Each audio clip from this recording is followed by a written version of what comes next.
ቤላም በዚህ አስጨናቂ ሰዓት ከመደርደሪያው ላይ ወረደችና በአየር ማስወጫው በኩል ወደ ላይ ለማምለጥ መሞከር ጀመረች። ልክ የኪችኑ በር ሲሰበር ቤላ በኃይል ዘላ አየር ማስወጫው ውስጥ ተጣበቀች። ነብሩንም እታች ሲንጎራደድ ታየው ጀመር። ቤላ መተንፈስ እንኳን ፈርታ ነበር። ልቧ በኃይል እየመታ ነበር። እያንዳንዱ ሰውነቷ ጸጉሯ ሳይቀር ይንቀጠቀጣል። እንደዛው እንዳለች 2 ሰዓት አለፈ። ነብሩም እስካሁን አልሄደም። ሰውነቷ መታዘዝ አቆመ። ላቧ ላይ ጉድ እየፈሰሰ ነበር። እናም ተስፋ ልትቆርጥ ስትል ስልኳ ጮኸ። ፖሊሶች ነበሩ የሚደውሉላት። ነገር ግን ከመረጋጋት ይልቅ ቤላ የባሰ መጨነቅ ጀመረች። የደውሉ ድምጽ ነብሩን ጠራው። ነብሩም ስልኩን ሰባበረው። የነብሩን ጥንካሬ ስታይ ቤላ አቅም አጣች። ሰውነቷ መንሸራተት ጀመረ። ነብሩም ድምጿን ሰማ።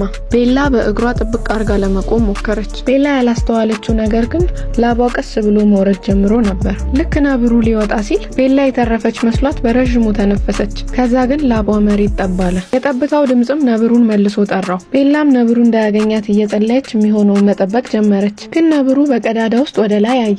ያለቀላት መስሏት ነበር። ነብሩ ግን ዝም ብሏት ሄደ። ግን ደግሞ ወደ ታች ስታይ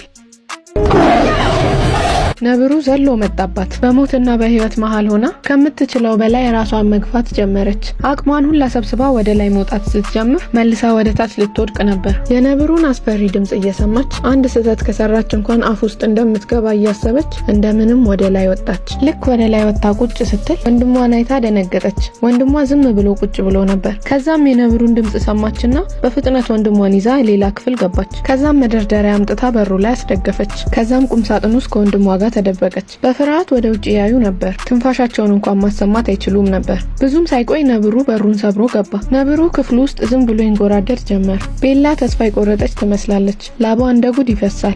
ነብሩ እንዳያያት ፈርታ እየተከታተለችው እያለ ነብሩ የሆነ ነገር ያየ ይመስል ወደ እነሱ መምጣት ጀመረ።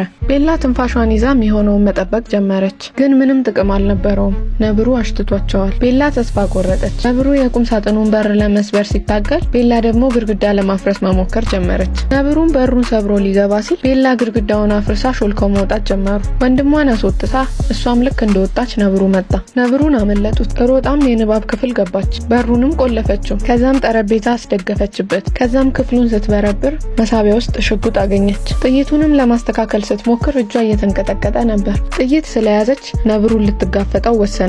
ቀስ ብላም በሩን ከፈተችና ወጣች። ከዛም ወደ ኪችን ሄዳ ስጋ ከፍሪጅ ውስጥ አወጣች። ከዛም መርዝ በስጋው እየጠቀለለች ቤት ውስጥ ወረወረችው።